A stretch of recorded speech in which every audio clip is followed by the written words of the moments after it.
guys, magmumukbang tayo. Alam mo ba kung anong tawag nito? Anong tawag sa inyo niyan, guys?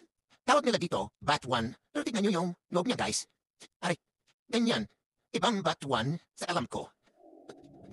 Ito yung alam ko na Bat1. Ito yung alam ko na Bat1. Ito naman yung loob niya. Buto na yan, guys, sa loob. At ito naman, yung pinakita ko sa inyo. Pagbubuksan, ayan siya. Ganyan. Galing ito sa hinalinan kay Auntie Rhoda. Titigman natin siya para rin siyang Bat1 maasim. Hindi maasim yung iba. Siguro yung mga orange-orange na kagaya talaga niyan, hindi maasim pero yung mga puti pa, yan yung maasim.